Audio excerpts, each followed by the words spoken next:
அனைவருக்கும் வணக்கம். தொடர்ந்து ஆதரவளித்து வரும் அனைத்து அன்புள்ளங்களுக்கும் மிக்க நன்றி. எடப்பாடி பழனிசாமி ஒரு பக்கம் மக்களை காப்போம், தமிழகம் மீட்போம் அப்படின்னு சொல்லி போகிறாரு. இன்னொரு பக்கம் அதிமுகவை எப்படியாவது அழிச்சணும்னு சொல்லிட்டு பிஜேபி போராடுது. ரெண்டுக்கு இடையில் தொண்டர்கள் கலந்து திண்டாடுறாங்க. 2026 ஆட்சி அமைப்போன்னு சொல்லிட்டு பெருமிதமாக பேசுகிறாங்க. ஆனால் ஆட்சி அமைப்பதற்கான கூட்டணிகளை உருவாக்குறாங்கன்னா எதுவுமே இல்லை. காலம் வரும், பார்த்துருப்போம். 2026 தேர்தல் வர்றதுக்கு இன்னும் ஒரு 8 மாதம் கிடக்கு, போக போக பார்த்துக்கலாம் அப்படின்னு சொல்லி பேசுகிறாங்க. பிஜேபி ரொம்ப தெளிவாக இருக்கிறாங்க. எப்படி 2026 அவர் ஒரு படி மேலே வர வர ராமராஜ்யம் அமைப்போம் அப்படிங்கிற நிலைமைக்கு வந்துட்டாங்க. அண்ணாமலை பாஜக ஆட்சின்னு தான் சொன்னார். இப்போ அவங்க பிஜேபி சார்ந்தவர்கள் பல பேர் ராமராஜ்யம் அமைப்போம் அப்படிங்கிற நிலைமைக்கு வந்துட்டாங்க. அதிமுகவுமே பார்த்திங்கன்னா இன்றைக்கி பிஜேபியினுடைய கொள்கைகளோட ஒத்து போயிட்டாங்க. ஆர்எஸ்எஸ் அமைப்பினுடைய நூற்றாண்டு விழா நடக்குது, அதிமுக அமைச்சர்கள் கலந்துக்கிறாங்க. இந்து முன்னணி முருகர் மாநாடு நடத்துகிறாங்க, அவங்கள கலந்துக்கிறாங்க. இன்றைக்கி திராவிடம் பேசக்கூடியது திமுக தான் அப்படிங்கிற மாதிரி தான் இன்றைக்கி இருக்குது. முருகர் மாநாட்டில் அண்ணாவை பற்றியும் பெரியாரை பற்றியும் ஒரு விமர்சனம் பண்ணி ஒரு வீடியோ வெளியிடுறாங்க. முன்னாள் அமைச்சர்கள் எல்லாமே உட்காந்து பார்க்குறாங்க, ரசிக்கிறாங்க. வெளியில் வந்த பின்னாடி சொல்கிறாங்க இதெல்லாம் கண்டிக்கத்தக்கது அப்படிங்கிறாங்க. அந்த மேடையில் இருந்து ஏன் இப்படி போட்டிங்க அப்படின்னு சொல்லி கேட்குறதுக்கு அவங்களுக்குனால தைரியம் இல்லை. எடப்பாடி பழனிசாமி அறிக்கை வெளியிடாமையே இருந்தார். ஒரு 4 நாள் கழித்து ஒரு அறிக்கை வெளியிடுறாரு. அண்ணா எங்கள் குருதியிலே கலந்தது அப்படின்னு சொல்கிறாரு. அண்ணா குருதியிலே கலந்தது அப்படின்னு சொல்கிறவர், அண்ணாவினுடைய கொள்கையை ஏற்றவர். எதனால் போய் எஸ்பி வேலுமணி போய் ஆர்எஸ்எஸ் இயக்க பேரணியில் கலந்துக்கிட்டார் அப்படின்னு தெரியலை. எல்லாமே இங்கே பேரளவில் பேச்சளவில் இருக்கே தவிர மக்களை ஏமாத்துறதுக்கு தான் இன்றைக்கி எடப்பாடி பழனிசாமி மும்முரமாக வேலை செய்கிறாரே தவிர அவருடைய கொள்கையில் திடமாக இல்லை. அதிமுகவுடைய கொள்கையில் எடப்பாடி பழனிசாமிக்கு தெரிவதற்கான வாய்ப்புகளும் கிடையாது. ஏன்னா அதை படிச்சிருக்கிற வாய்ப்பும் கிடையாது. ஒரு முறை செய்தியாளர்கள் கேட்கும்போது கூட சொல்கிறாங்க, திராவிட கொள்கையெல்லாம் நம்ம பார்க்குற அளவுக்கு நம்மலாம் அறிவியல் ஆய்வாளர்கள்லாம் கிடையாதுப்பா அப்படிங்கிற மாதிரிலாம் பேசுகிறாரு. இன்றைக்கி மக்களை காப்போம் தமிழகம் மீட்போம் சொல்லி எடப்பாடி பழனிசாமி சுற்றுப்பயணம் போகிறாரு. அந்த இதிலேருந்து மக்களை காப்போம் தமிழகம் மீட்போம் அப்படிங்கிறது ஒருங்கிணைந்த அதிமுக இல்லாமல் நம்ம இதை செய்ய முடியாது அப்படி சொல்லி அவர் யோசிக்க மாட்டேங்கிறாரு. ஏதோ நம்ம கட்சிக்கு நம்ம தலைமையாக வந்துட்டோம், நம்ம சின்ன இரட்டை சின்ன நம்ம கையில் தான் இருக்குது, நம்ம மக்கள் ஓட்டு போடுவாங்க அப்படின்னு சொல்லி அவர் நினைக்கிறாரு. 2.5% இருக்கக்கூடிய ஒரு கட்சி இன்றைக்கி 35-40% இருக்கக்கூடிய ஒரு அதிமுகங்கிற ஒரு பேரியக்கத்தை அழிக்க பார்க்குது, அதை முழுங்க பார்க்குது, அபகரிக்க பார்க்குது. ஆனால் எடப்பாடி பழனிசாமி எதையும் கண்டுக்கிறாமல் நான் சுற்றுப்பயணம் போகிறேன் அப்படிங்கிறாரு. பிஜேபியோட எடப்பாடி பழனிசாமி கூட்டணி வச்ச நாள்லேருந்து இந்த கூட்டணியில் இருக்கக்கூடிய தொண்டர்களும் சரி, அங்கே மேல்மட்ட நிர்வாகிகளும் சரி இன்னும் ஜெல்லாகலை, ஒருங்கிணைந்து அவங்க வேலை செய்கிறதுக்கான எண்ணமும் இல்லை. ஒவ்வொருத்தரும் ஒவ்வொரு நாளும் ஒவ்வொரு அணுகுண்டுகளை தூக்கி போட்டுகிட்டே இருக்கிறாங்க. நயினா நாகேந்திரனும் கூட்டணி ஆச்சுன்னு தான் சொல்கிறாரு, டிடிவி தினகரனும் கூட்டணி ஆச்சுன்னு தான் சொல்கிறாரு. இது அண்ணாமலை பாஜக ஆட்சி தான் அமையும் அப்படிங்கிறாரு. 2021 பார்த்திங்கன்னா அதிமுக சட்டமன்ற தேர்தலில் அவங்க பெற்ற வாக்கு 33% வாங்கியிருக்காங்க. அன்றைக்கி பிஜேபி வெறும் 2.7% ஓட்டு தான் வாங்கியிருக்கிறாங்க. ஆனால் அப்படிப்பட்ட கட்சி இன்றைக்கி அதிமுகவை ஏளனமாக பேசுது, ரொம்ப நிர்பந்திக்கிறாங்க. மேலே மத்தியில் நாங்கள் ஆள்றோம் அப்படிங்கிறதுனால அவங்க கீழே இருக்கக்கூடிய அதிமுக ரொம்ப நெருக்கடி கொடுக்குறாங்க. இந்த நெருக்கடிக்கு காரணம் அப்படின்னு சொல்லி நம்ம பார்க்க போனோம் அப்படின்னா, இங்கே சுற்றியில் இருக்கக்கூடிய அந்த அதிமுக முன்னாள் அமைச்சர்கள் செய்த சேட்டைகள் நம்ம எதுவும் வழக்குகளை மாட்டி உள்ளே போயிடுமோ அப்படிங்கிற பயத்தில் எல்லாருமே இருக்கிறாங்க. இது எல்லாமே ஒரு அதிமுகவை பலவீனப்படுத்துறது தானே. அதிமுகவில் இருக்கக்கூடிய உண்மையான தொண்டர்கள் எல்லாம் மனம் குமரி போய் மனவேதனையில் ரொம்ப கஷ்டப்படுறாங்க. 72 எம்ஜிஆர் கட்சி ஆரம்பித்தார். அதுக்கப்புறம் 3 முறை முதலமைச்சராக இருந்தாங்க. அம்மாவும் அவர் அந்த அதிமுகவை கட்டி காத்தாங்க. 4 முறை அதிமுக ஆட்சி கட்டில் அமர வச்சாங்க. கிட்டத்தட்ட பார்த்திங்கன்னா தமிழகத்தில் 30 ஆண்டுகளுக்கு மேலே அதிமுக ஆட்சி அமைஞ்சிருக்கு. ஆனால் எடப்பாடி பழனிசாமி தலைமையேட்டிலேருந்து பார்த்திங்கன்னா இன்றைக்கி அதிமுக தமிழகத்தில் இருக்கா அப்படிங்கிற மாதிரி தான் இருக்குது.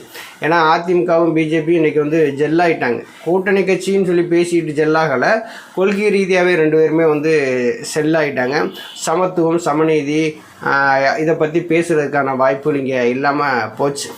பிஜேபி வந்து அவங்க வட மாநிலங்களில் அவங்க ஆளக்கூடிய மாநிலங்களில் என்னென்ன மாதிரியான ஒரு திட்டங்களை வந்து கொண்டு வர்றாங்களோ, அந்த ஆர்எஸ்எஸ் கொள்கையில் வந்து உள்ளே புகுத்துறாங்களோ, பிஜேபியினுடைய கொள்கையில் எப்படி புகுத்துறாங்களோ அதே மாதிரி தமிழகத்திலையும் கொண்டு வரணும்னு சொல்லி தான் மத்திய அமைச்சர் அமித்ஷா வந்து நினைக்கிறாரு. அதுக்கு தேவையான உதவிகளை எடப்பாடி பழனிசாமி வந்து செய்கிறார். இப்படி தொடர்ந்து செஞ்சுக்கிட்டே இருந்தாங்கன்னா அதிமுகவுடைய நிலை என்ன அப்படிங்கிறதெல்லாம் இங்கே ஒரு கேள்விக்குறியாகவே இருக்குது. அதிமுகவை ஒருங்கிணைந்து நம்ம வந்து வெற்றி பெற்று நம்ம வந்து புரட்சித் தலைவர் எம்ஜிஆருடைய ஆட்சி, புரட்சித் தலைவர் அம்மாவுடைய ஆட்சியை வந்து நம்ம கொண்டு வருவோம் அப்படிங்கிற எண்ணம் எடப்பாடி பழனிசாமிக்கு ஒரு துளியுமே வந்து கிடையாது. எடப்பாடி பழனிசாமி கொஞ்சம் உற்சாகமாக இருக்கிறதுக்கு முக்கியமான காரணம் என்னென்னா கொங்கு மண்டலம் தான். கொங்கு மண்டலம் அப்படின்னு சொல்லி பார்த்திங்கன்னா ஈரோடு, திருப்பூர், இது சேலம், கோயம்புத்தூர், இப்படி இந்த இதுகளில் இருக்கக்கூடிய இந்த மாவட்டங்களில் இருக்கக்கூடிய தொகுதிகளில் பிஜேபி கொஞ்சம் ஒரு வளர்ச்சி இருக்கிற, அண்ணாமலை வந்ததுனால கொஞ்சம் வளர்ச்சி அடைஞ்சிருக்கு அப்படிங்கிறதுனால இங்கே வந்து பிஜேபியினுடைய தயவு தேவைப்படுது. பிஜேபியை நம்ம கூட்டணி வச்சோம்னா ஜெயிச்சிடலாம், நம்ம வந்து ஆட்சியை பிடிச்சிடலாம் அப்படிங்கிற ஒரு கனவுல தான் எடப்பாடி பழனிசாமி இருக்கார். ஆனால் எடப்பாடி பழனிசாமியை ரொம்ப நோக்கடிக்கிறாங்க பிஜேபிக்காரவங்க.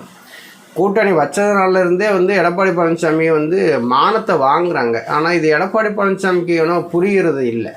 கூட்டணி வச்ச நாள்லேருந்து சொல்கிறாங்க, எடப்பாடி பழனிசாமி தலைமையில், அதிமுக தலைமையில் தமிழகத்தில் என்டிஏ கூட்டணி ஆட்சி அப்படிங்கிறாங்க. அப்புறம் வந்து என்ன சொல்கிறாங்க, கூட்டணி கட்சிகளுடைய ஆட்சி அப்படிங்கிறாங்க. இது கூட்டாட்சி தான் அப்படிங்கிறாங்க.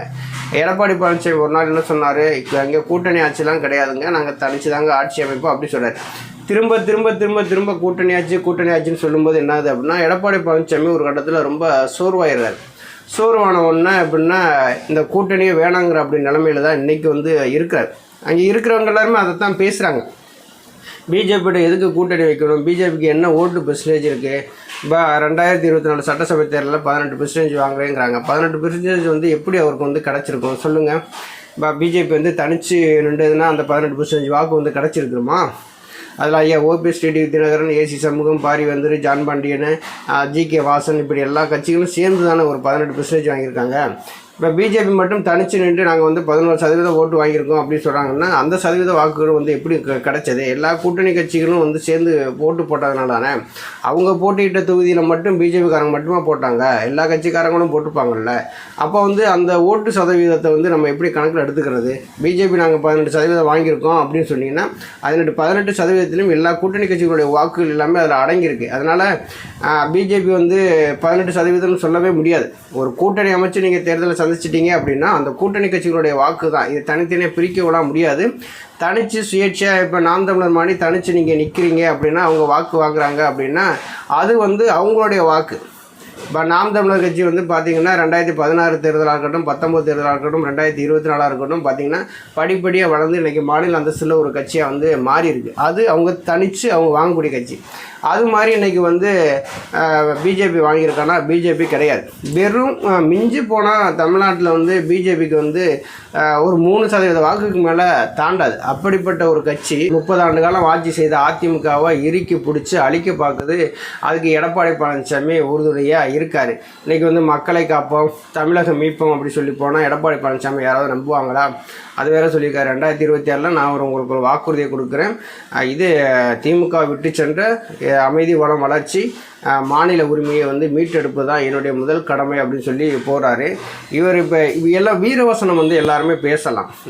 செய்தியாளர் சந்திப்பாக இருக்கட்டும், அறிக்கைகளாக இருக்கட்டும், எல்லா வீரவசனங்கள் வந்து நிறைய அதில் பேசலாமே தவிர நடைமுறைக்கு அது ஒத்து வருமா? கிரவுண்டில் அந்த ரியாலிட்டியாக என்ன இருக்குது அப்படிங்கிறது, கிரவுண்ட் ரியாலிட்டின்னு ஒன்று இருக்குல்ல.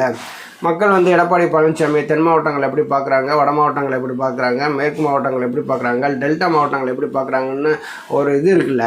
ஒவ்வொரு இடத்துலையும் எடப்பாடி பழனிசாமி ஒவ்வொரு விதமாக தான் பார்க்குறாங்க. இப்போ எடப்பாடி பழனிசாமிக்கு வாக்கு எங்கேருந்து விழுகும் அப்படின்னா, ஒன்று வன்னியர்களுடைய வாக்கும் கவுண்டருடைய வாக்கு, இந்த 2 வாக்குகள் தான் வந்து விழுகும். இப்போ முக்குளத்தூர் வாக்குகள் வந்து விழுவதற்கு வாய்ப்பு இல்லை. அது கல்லர் மறவராக முடியாத அவர்கள் முக்குளத்தூர் வாக்கு விழுவதற்கு வாய்ப்பு இல்லை. யாதவர்ஸ் அதிகமாக இருக்கிறாங்க, ஆதி திராவிடர்கள் வந்து அதிகமாக இருக்கிறாங்க. அதுக்கடுத்து தென் மாவட்டங்கள்னு சொல்லி பார்த்தீங்கன்னா அங்கிட்டு வந்து நாடாறு, பிள்ளைமார் இவங்கெல்லாம் வந்து அதிகமாக இருக்கிறதுனால அவங்களுடைய வாக்குகள் வந்து எடப்பாடி பழனிசாமிக்கு விழுவதற்கான வாய்ப்பு இல்லை. முதலியார் வாக்குகளுமே எடப்பாடி பழனிசாமிக்கு சுத்தமாக விழுகாது. இப்போ 2 ஜாதி ஓட்டுகளை நம்பி எடப்பாடி பழனிசாமி அரசியல் செஞ்சால் அதை வந்து பிழைக்க முடியுமா? அரசியல் வந்து நிலைக்குமா? இப்போ சிவி சண்முகம் இருக்கார் அப்படின்னா இது வன்னியருடைய வாக்கப்புறம் கொண்டு வந்துடுவாரா? இங்கிட்ட வந்து எஸ்பி வேலுமணி தங்கமணி இருக்காங்க அப்படின்னா கவுண்டர்களுடைய வாக்கெல்லாம் கொண்டு வந்துடுவாங்களா? எடப்பாடி பழனிசாமி என்னமோ ஒரு மாய தோட்டத்தில் அப்படியே அலைஞ்சிட்டு இருக்காரு. இது வந்து எடப்பாடி பழனிசாமியுடைய அரசியல் செயல்பாடுகள் நாளுக்கு நாள் எப்படி இருக்குது அப்படின்னா எல்லாத்துக்குமே வந்து அழுத்து போகுது. இந்த மனுஷன் இப்படி தான்டா, இனிமேல் இவர் வந்து எதுக்கும் லாயக்கு கிடையாது, நீ இவரை நம்பி இருந்தால் நல்லா இருக்காது அப்படிங்கிற மாதிரி தான் இன்றைக்கி அதிமுகவில் இருக்கிற இளைஞர்கள் எல்லாருமே பார்த்திங்கன்னா இன்றைக்கி வேறு கட்சியை நோக்கி போகிறாங்க.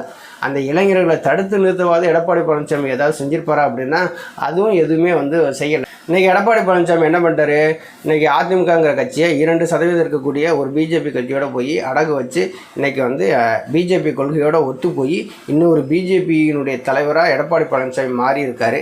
அவரை நம்பி மக்கள் யார் ஓட்டு போட போகிறாங்க? நன்றி, வணக்கம்.